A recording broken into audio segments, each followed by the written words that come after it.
O nosso correspondente na Europa, Luca Bassani, fez um panorama geral sobre o conflito. Vamos acompanhar.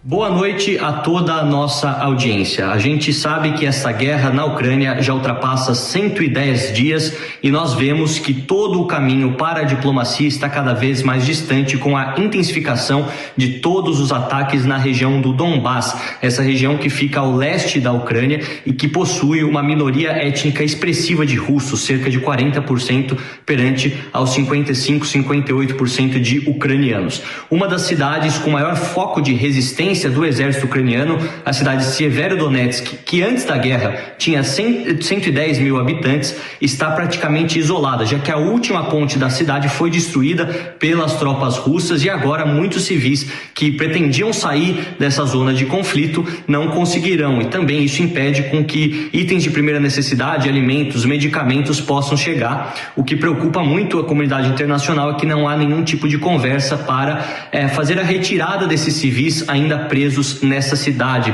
fazer algum tipo de corredor humanitário ou cessar fogo para que as pessoas mais vulneráveis sejam atendidas. Muito disso relembra a situação de Mariupol, onde naquela cidade o foco de resistência no final da guerra nessa localidade ficou restrito à usina siderúrgica de Azovstal, onde muitas pessoas por muitos dias ficaram isoladas, até mesmo com situação de passar sede e fome, já que esses itens de primeira necessidade faltavam por lá. Essa é a preocupação do governo ucraniano com as pessoas que ainda estão em Severodonetsk, mas tudo o que os analistas militares dizem aqui na Europa é que é muito provável que a Rússia continue avançando por todo o Donbás e consiga anexar a região com sucesso ainda até o final deste mês.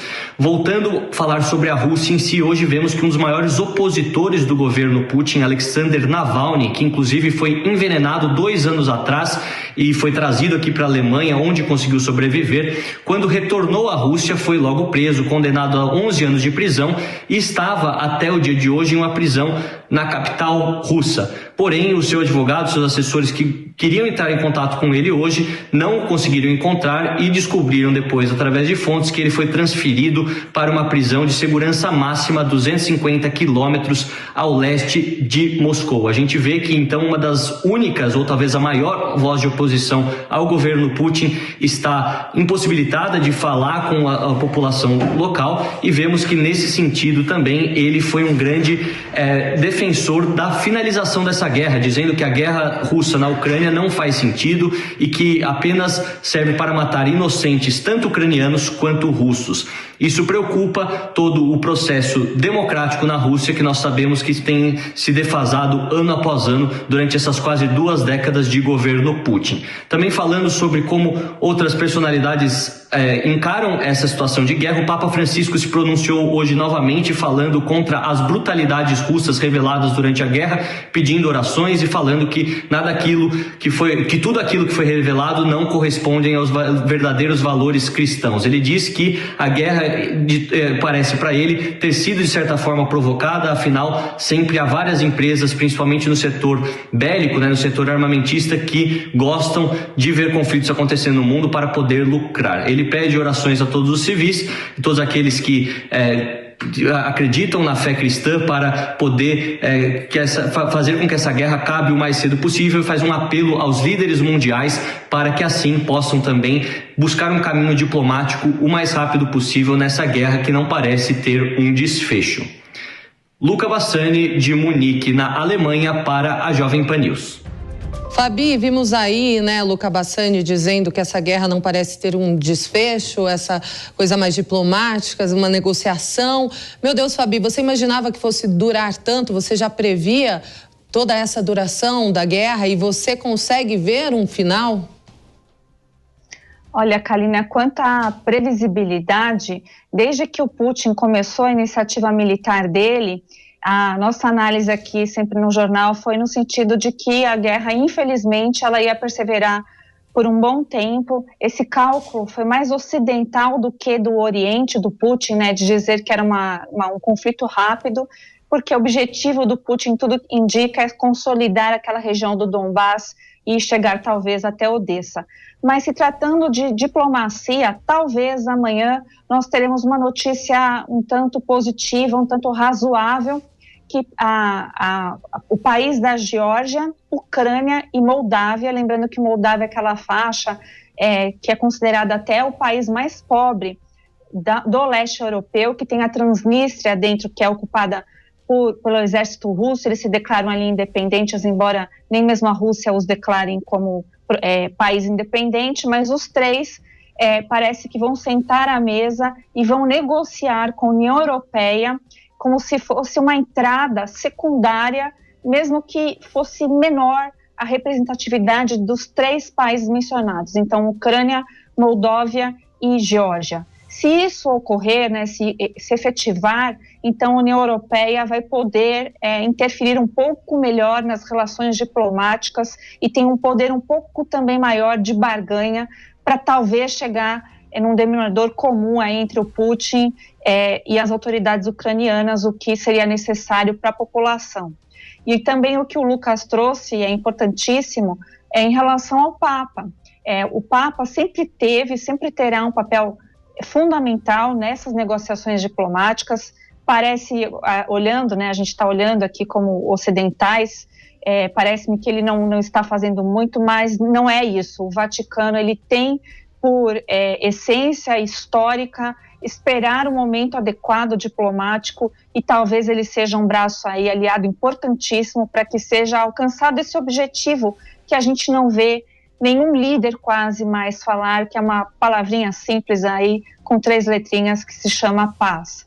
Eu creio que hoje a população da Ucrânia, eles realmente querem a paz, para até depois discutir aí questão de ocupação. É pelo menos o que eu escuto das pessoas que ainda residem na Ucrânia. Todos nós queremos, né, Fabi, paz. Mas ainda para falar sobre o conflito entre Rússia e Ucrânia, a gente vai conversar agora com o professor de Relações Internacionais, Vinícius Rodrigues Vieira. Boa noite, professor. Seja bem-vindo ao Headline News. Muito boa noite, muito obrigado pelo convite. Imagina, professor. Bom, nós vimos o panorama aí que o nosso correspondente internacional, Luca Bassani, trouxe sobre a guerra na Ucrânia. A Fabi também deu o posicionamento dela. E eu quero perguntar para o senhor, que é especialista, gostaria de saber justamente a mesma pergunta que eu fiz à Fabi. Será que essa guerra ela vai se estender por muito mais tempo ainda, professor? Ainda que todos nós queiramos ver a paz na Ucrânia, nós temos de nos preparar para o pior, uma guerra ainda prolongada. E por que eu sou bastante cético em relação ao término imediato da guerra? Porque os lados, eles parecem não querer ceder, não parecem querer negociar, né? De um lado, a Ucrânia, comandada ali pelo presidente Zelensky, como se espera, né, de um Estado soberano, não vai querer ceder território, né? Só se houver uma pressão muito forte internacional, só se houver ali, de fato, a capitulação, que não me parece que deva ocorrer em breve. Amanhã também tem um encontro, né, de ministros da defesa ali, europeus, também com a participação de autoridades americanas, em que será discutida o fornecimento, né, o que está na pauta, o fornecimento de mais armas para a Ucrânia, né? A Ucrânia está ali faltando principalmente armas de artilharia, vem sendo ali vitimados, em média, 200 soldados ucranianos todos os dias. A Rússia está claramente numa frente de batalha muito mais forte do que a Ucrânia. Então, a Rússia, né, como eu falei há um mês aproximadamente com vocês, ali na transição entre abril, maio, né, um mês e meio, né, já estava em viés de alta. Agora, claramente, a Rússia está aí forte, não sofreu com sanções, tal como o Ocidente esperava. Então, a Rússia é quem dá as cartas. Mas me parece que, como a Fabi falou, né, nós não temos ainda a consolidação ali dos objetivos russos. Então, para a Rússia também não é interessante parar neste momento. É interessante avançar, talvez, ali sobre Odessa, por exemplo, consolidar o domínio sobre essas regiões ali do leste, o Donbass, né? Ainda há uma resistência ucraniana, mas essa resistência tende a ser reduzida caso os armamentos do Ocidente não cheguem. Aí muitos devem se perguntar, mas então o Ocidente que é ocupado pela continuidade da guerra? Bem, o Ocidente, lembrando sempre, né, os Estados Unidos principalmente, não queriam que Zelensky resistisse, né? Imaginavam que seria uma tomada rápida e Putin, tudo indica, ambicionava não apenas o leste da Ucrânia e a parte sul ali, né, o sudeste, vamos assim dizer, para fazer a conexão com a Crimeia, que já era ocupada pela Rússia, mas queria claramente tomar Kiev e derrubar o governo. Não conseguiu derrubar o governo, se concentra ali no leste, e é aí que a Rússia passa, de fato, a dar as cartas no conflito, porque já era uma região ali onde o domínio russo já estava mais consolidado. Foi uma operação mais focada, essa segunda etapa da guerra. Então, o que caberia aí resolver, né, para que nós tenhamos a paz? Me parece que é uma pressão muito forte por parte da opinião pública no Ocidente para que armamentos sejam enviados para os ucranianos. Os líderes ocidentais, principalmente Macron da França e Scholz, né, Olaf Scholz, primeiro-ministro, o chanceler alemão, eles têm ali conversas de bastidores que tudo indica com Putin para chegar a uma solução diplomática, mas eles não podem parar de mandar armas até por conta ali do comprometimento dos Estados Unidos e, reitero, da opinião pública doméstica, que vê aí uma batalha, né, contra um autocrata, contra um ditador, como é visto Putin no Ocidente. Mas nos bastidores sabe-se que eles não querem humilhar a Rússia. A Rússia não pode sair humilhada, e uma saída, né, para que a Rússia não seja, em hipótese alguma, humilhada, ainda que a Ucrânia venha aí a recuperar força nos próximos dias, o que me parece pouco provável, ainda que haja mais armamentos ocidentais, é ceder os territórios para a Rússia. Mas aí o Ocidente vai enfrentar um segundo problema. Será que a cessão de territórios ocupados pela Rússia, né, suponha que a Ucrânia venha a concordar com isso, que nesse estágio também me parece pouco provável, ainda vai levar um tempo para, como diz a linguagem popular, cair a ficha, né, no Zelensky e concordar com essa solução e persuadir ali os ucranianos de que talvez essa seja uma saída viável para a paz, perder territórios em troca da paz. Aí a gente tem um outro problema, que é o medo do Ocidente de que a China se sinta encorajada a fazer o mesmo em relação às áreas de disputa territorial no leste asiático, sobretudo que Taiwan, né, com o qual os Estados Unidos têm ali um pacto de defesa, tem a obrigação de defender. Então, o temor é que, ali legitimando a ocupação, né, a tomada de território ucraniano por parte de Vladimir Putin, a China se sinta encorajada em fazer o mesmo. Ou seja, não temos, portanto, uma solução aí, na minha visão, pelo menos no médio e no curto prazo. É algo aí do médio para o longo prazo, em que nós teremos uma solução para essa guerra, o que implica necessariamente no custo de mais vidas e mais do que problemas para o mundo, e não apenas ali para o leste europeu, não apenas para ucranianos e russos. Fabi, a sua pergunta ao professor. Professor, boa noite, muito obrigada por retornar aqui ao programa conosco. Vou aproveitar aí o gancho que o senhor falou do Olaf Scholz, em relação até à União Europeia.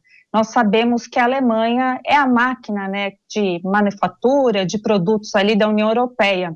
E eu, pelo menos na minha avaliação, eu gostaria que saber se o senhor corrobora com isso ou não, tanto Macron como Olaf Scholz, que aí nos bastidores tenta essa via diplomática, o motivo fundamental talvez seja a permanência deles no cenário local deles, no cargo dele político, porque a gente sabe que com a chegada aí do inverno, que está longe, mas nem tanto, politicamente dizendo, pode ser que a pressão aumente e que, como o senhor acaba de mencionar, outros problemas secundários aí, que eu não acho tão secundário assim, ocorra diretamente sobre algumas lideranças fundamentais. Então, talvez a negociação não é porque eles querem realmente o estabelecimento da paz, mas porque eles vão ser envolvidos diretamente aí nos resultados negativos desse conflito.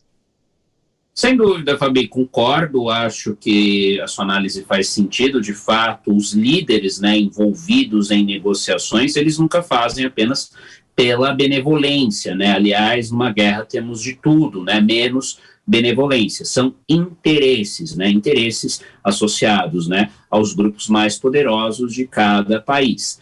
Mas não podemos descartar, né, o efeito, né, que a guerra está tendo sobre a opinião pública, né, que se acostumou mal nos últimos 30 anos, que foi um período em que o Ocidente claramente teve ali um domínio nas relações internacionais, e esse domínio não mais existe, né. Eu lembro, por exemplo, só para ilustrar, né, meus colegas europeus já há 10 anos, né, falavam ali revoltados, não, mas nós precisamos fazer alguma coisa contra o que está acontecendo na Líbia, na Síria, no caso da Síria, né, não podemos deixar Putin tomar ali as rédeas. O fato é que Putin tomou as rédeas porque o Ocidente já vinha se enfraquecendo, mas o europeu médio, né, o eleitor europeu está preocupado sim com o seu bolso, né, também tem essa questão, né, a inflação ali está aumentando devido ao aumento nos custos de energia, escassez de produtos, ruptura das cadeias globais de valor, algo que também já vinha sendo provocado pela Covid, pela pandemia. Então tudo isso converge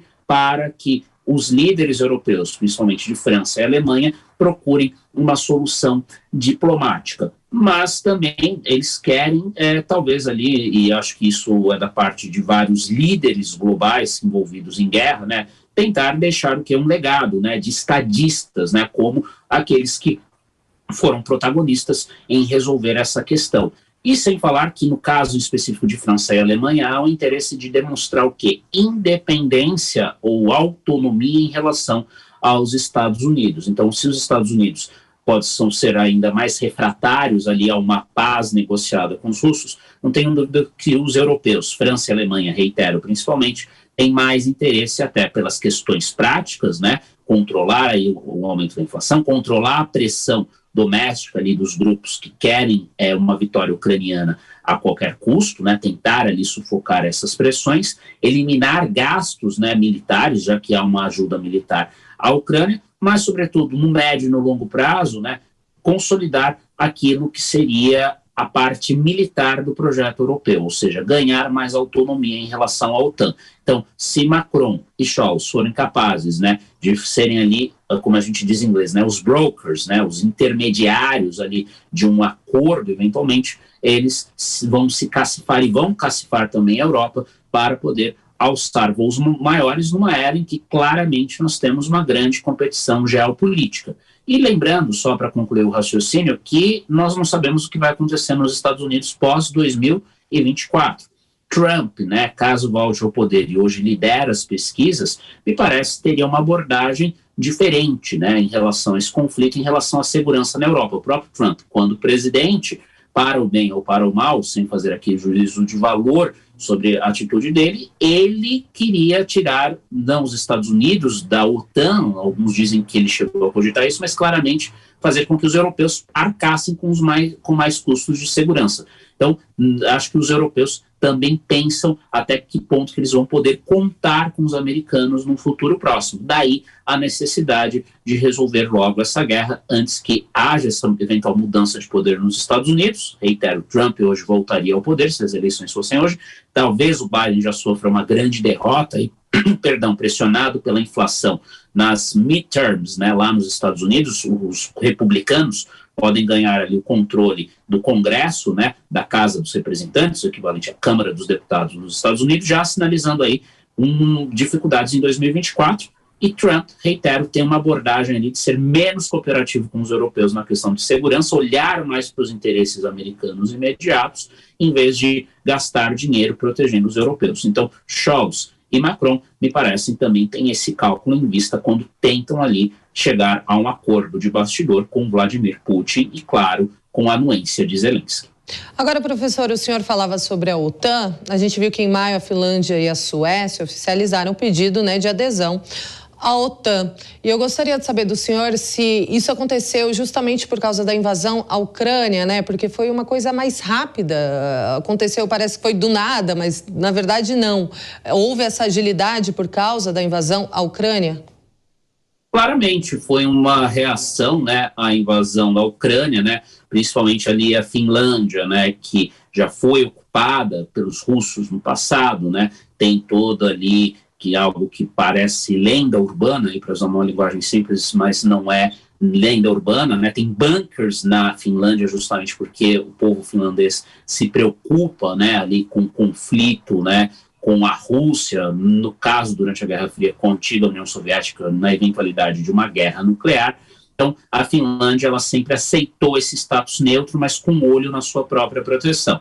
E vendo o que se passou com a Ucrânia, né, claramente eles foram procurar o que? Ajuda no Ocidente, né? E se a Finlândia entra na OTAN, não faz sentido a Suécia, né, que ficaria ali entre dois membros, né, da OTAN. A Finlândia, que quer entrar, e a Noruega, que já é membro da Organização do Tratado do Atlântico Norte. Então, a Suécia também entraria por tabela, renunciaria na prática à sua neutralidade. Muitos interpretaram isso como uma vitória do Ocidente. De fato, no primeiro momento, é uma vitória do Ocidente. Mas nós não podemos deixar de lado, né, que isso pode ter uma resposta forte por parte de Putin, uma vez que a questão da Ucrânia estiver resolvida, né? Não vejo Putin, hipótese alguma, invadindo a Finlândia ou a Suécia, atacando a Suécia, não é esse o ponto, não é esse o argumento, mas a ideia de que Putin é um jogador de xadrez, ele sabe muito bem esperar para mover as peças, né? Ele esperou nada mais, nada menos aí do que 20 anos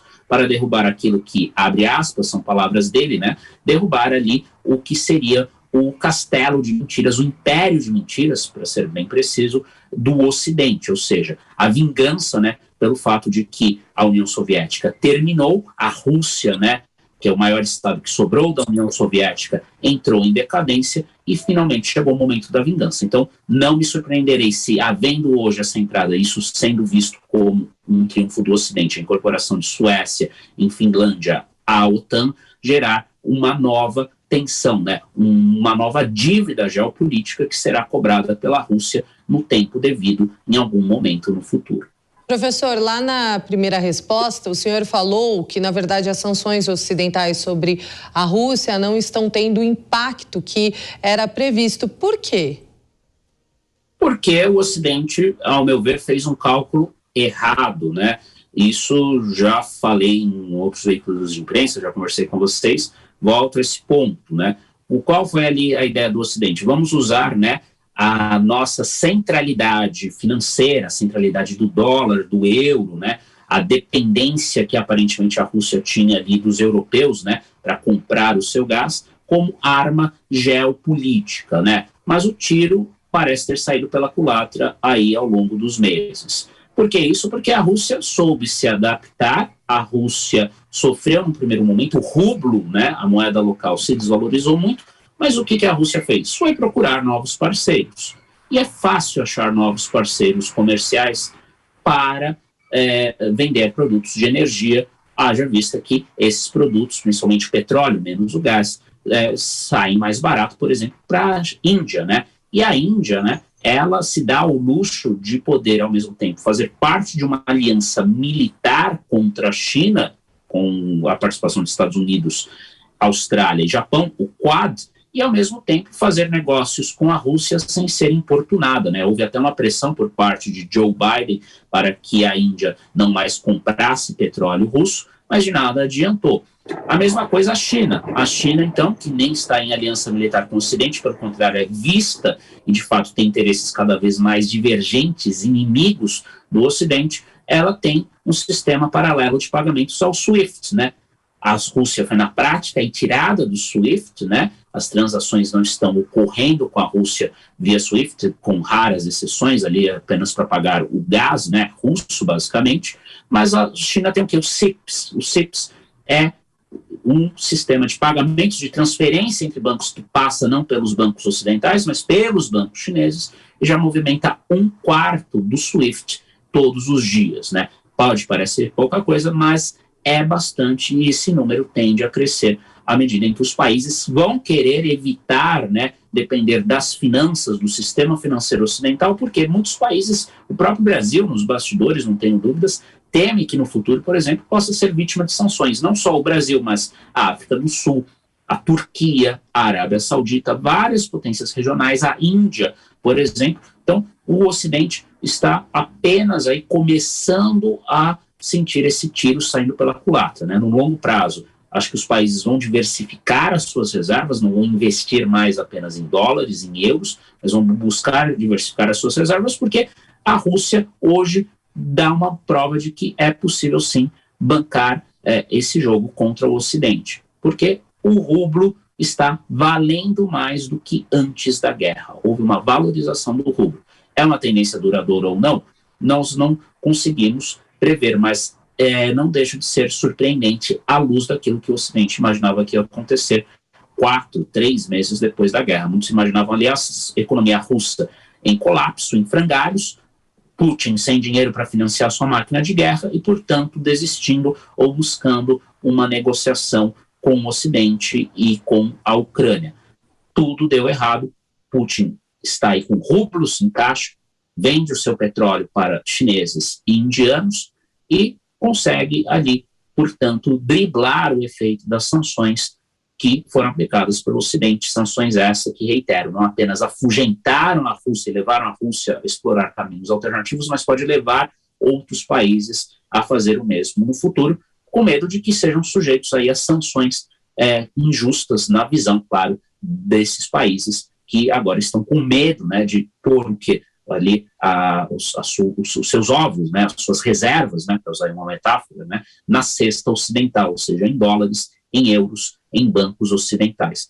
Então, o Ocidente calculou muito mal, porque não percebeu essas saídas, né, pelos fundos que são oferecidas, sobretudo, pelo sistema financeiro chinês, mas que também a Índia e outras potências acabam usando para manter negócios com a Rússia. Perfeito, professor. Aproveitando também, eu concordo com essa avaliação, sem querer ou propositalmente, o dólar e a hegemonia aí, americana em ativos, eu creio também que foi rompida, é uma nova história a ser construída. E aí eu também fico sempre olhando, professor, para alguns países, como por exemplo o caso da Turquia, que nós temos o Erdogan, que é um líder um tanto também diferenciado, vamos falar assim, uma hora barganha com o Putin, outra hora pode ser que ele aprove a entrada da Suécia e Finlândia na OTAN, em outros momentos ele negocia bastante, então nós temos a Turquia ali muito próxima, barganhando. E ao mesmo tempo, o senhor citou a Índia, mas a Índia tem um problema com o Paquistão. Neste exato momento, nós também temos problemas em Israel, com o Oriente Médio. Aí temos ainda, como o senhor também falou, África do Sul, outros lugares no mundo, né, no planeta, que também estão colapsando ou já enfrentavam algumas crises, e aí pela crise econômica e por essas mudanças nessa hegemonia política e dessas potências, estão mudando o seu rumo.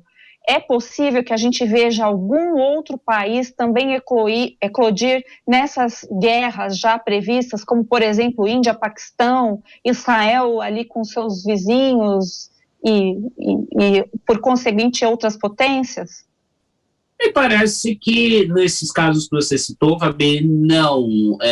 No caso de Paquistão e Índia, né, eles têm noção de que ambos são potências nucleares, né, tanto que alguns acadêmicos internacionalmente fizeram uma analogia, né? A Rússia invadiria a Ucrânia se a Ucrânia tivesse mantido seu arsenal nuclear, né? A Ucrânia aceitou apenas deixar, né, entregar as suas armas nucleares à Rússia, né, como Estado sucessor da União Soviética, ficou com um arsenal que antes estava distribuído em outras repúblicas soviéticas, como a própria Ucrânia, né, a Belarus, o Cazaquistão, em troca do compromisso de que esses países tenham sua soberania mantida, né? Vemos aí a soberania da Ucrânia violada na prática, sem entrarmos aqui no mérito, em detalhes sobre as razões, as motivações do Putin, ou o império de mentiras, como ele diz, do Ocidente, se foi de fato um provocador disso. O fato é que a soberania da Ucrânia foi violada. Teria sido violada se a Ucrânia tivesse armas nucleares? Me parece que não é o caso. Mesma coisa ali na tensão entre Paquistão e Índia, né? Me parece que ambos os lados, né, sempre ali monitoram muito bem a situação, às vezes há alguns incidentes, né, trocas de tiros nas fronteiras de tempos em tempos, mas não vejo isso eclodindo com base nas informações das quais disponho num futuro próximo. Um barril de pólvora mais forte do que o sul da Ásia, sem dúvida, é o Oriente Médio, né? Sempre temos que pensar, né, se um declínio relativo dos Estados Unidos e um comprometimento menor dos Estados Unidos com aliados em geral não pode gerar a percepção de que Israel está mais fraco, né, e, portanto, gerar alguma ação mais forte por parte, por exemplo, do Irã, né, ou o contrário, né, o Irã, tudo indica aí, está próximo, se é que já não tem condições, né, de enriquecer urânio, dominar o ciclo do urânio, é fundamental para desenvolver armas nucleares. Israel, muito provavelmente, uma vez que isso ocorrer, não vai deixar barato, né? Vai fazer aquilo que foi feito nos anos 80 contra Saddam Hussein no Iraque, né? O bombardeio, né, israelense contra instalações nucleares iraquianas para impedir justamente que um inimigo de Israel ali no Oriente Médio venha a também desenvolver armas nucleares, lembrando que Israel, embora não reconheça, todos sabem, na comunidade de cientistas atômicos, de pesquisadores de relações internacionais, a alta política, sabe que Israel tem sim ogivas nucleares, né? E não quer que outro país ali na região também tenha, né? E nesse contexto, me parece que surge aí com um poder de barganha muito forte, como você colocou, a Turquia, porque a Turquia ainda é um ator relevante no Oriente Médio, como antigo, né, centro do antigo Império Otomano, né? O Erdogan tem toda essa narrativa, né, de fazer ali, recuperar a grandeza, né, do mundo otomano, né, o neo-otomanismo, como alguns acadêmicos dizem. Isso implica em atuar, né, como mediador ou defender a todo custo ali seus interesses na região, e faz com que a Turquia amplia ainda mais o seu poder de barganha. Ela já tem um grande poder de barganha por estar na OTAN, é uma herança da Guerra Fria, né? A Turquia era estratégica, era sempre ali, entre aspas, aqui, sem qualquer preconceito estranho no ninho, né? Sempre teve toda uma polêmica sobre a Turquia, por exemplo, entrar na União Europeia, né? Por ser um país de maioria muçulmana, né? O próprio pai ideológico, político da ex-chanceler Merkel, né, da Alemanha, o Helmut Kohl, né, que foi o pai da unificação alemã, uma vez chegou a falar que a Turquia não poderia entrar na União Europeia, porque a União Europeia era um clube cristão. Então sempre teve uma tensão ali, menos em função da questão econômica e mais em função dessa questão religiosa / cultural, né, do ponto de vista dos europeus contra os turcos. Mas na questão militar, eles tiveram que aceitar a Turquia porque se trata ali de um território essencial para a defesa da Europa, do Ocidente, na era da Guerra Fria e pós-Guerra Fria em relação à Rússia. O que nós podemos esperar, mais do que conflitos nesses locais, portanto, é um aumento do poder dessas potências regionais. China, Paquistão, China já não seria uma potência regional, né, mas global, mas Índia, Paquistão, Turquia, né, talvez Egito, Arábia Saudita, o próprio Irã, África do Sul, Brasil, Argentina, México, são países que têm territórios grandes, têm mercados relevantes, e o alinhamento deles geopolítico no futuro, pró-Ocidente ou pró-Oriente, pode ser fundamental para determinar a correlação de forças que vai prevalecer num mundo em que claramente o Ocidente perde força militar, mas também, como discutimos antes, força econômica. Então, olhar, né, para a movimentação desses países é fundamental. Já em relação ao conflito, só para concluir o raciocínio, me parece que é maior, né? Há mais chances, são mais fortes as chances de que haja conflitos do que internos, né, em potências secundárias, né, potências pequenas, né, países menores que não são tão relevantes do ponto de vista econômico, mas que ainda têm toda a herança do colonialismo, conflitos étnicos, sobretudo na África, porque são países que numa situação de maior escassez, de maior crise, né, escassez de alimentos, como estamos vendo agora, tendem a passar por mais revoltas. Me parece que serão as regiões do mundo mais afetadas no primeiro momento, mais do que essas potências regionais que, reitero, podem aumentar e já estão aí com poder de barganha maior em alguns casos, isso é óbvio, como no caso da Turquia e da Índia, sobretudo, para lidar tanto com aquilo que podemos chamar do bloco euroasiático, formado por China e Rússia de um lado, e o bloco euroatlântico, formado por União Europeia e Estados Unidos, sobretudo. Conversamos então com o professor de Relações Internacionais, Vinícius Rodrigues Vieira. Professor, mais uma vez, obrigada. Ótima noite para o senhor. Muito obrigado, boa noite a todos, até mais. E a guerra na Ucrânia registra casamento duplo entre soldados no meio do conflito. Uma das noivas de 23 anos, no posto de soldado de primeira classe, usava calças camufladas e botas do exército. A outra noiva, com a mesma idade, trabalha no corpo de sinais e optou por um tradicional vestido branco, longo, com bordados folclóricos vermelhos. Noivos usavam uniformes de soldados e os casais estavam programados para voltar a servir na zona de guerra no mesmo dia. Que lua de mel esquisita.